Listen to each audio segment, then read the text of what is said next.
Pagkatawo nimo sa kalibutan, natingala imong amahan nga nung lahik porma imong dunggan.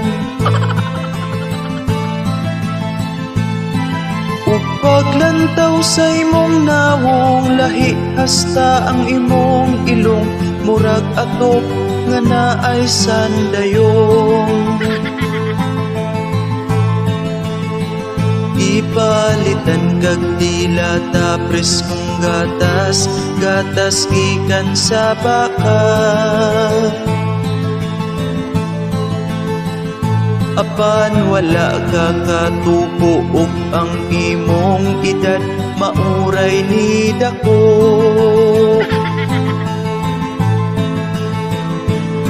Nagduda ng imong amahan, basig lahi kag hulmahan, basig di daw ka iyang kinugihan.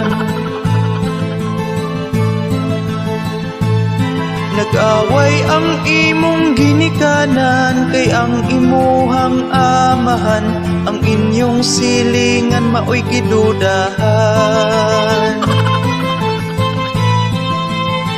Dili siya makadawat nga iya kang anak, kay wa ka maliwat.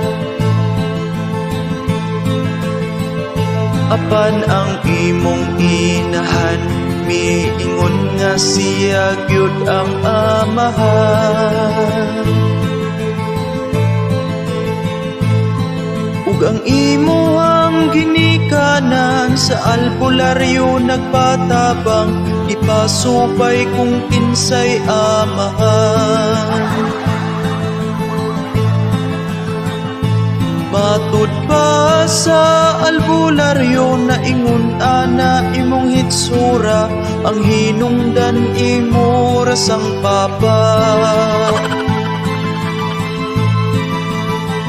Kay ang imo di ang papa, puwerting hangula bisag buntis halapira. Bisag unom nakabuwan ang tiyan, iyahabang gitungtungan. Maong ikaw na apiktuhan, kaysa imong papa sigig kadumpulan. Ang inyo habang silingan nga buutan, mao ang nasuspikan.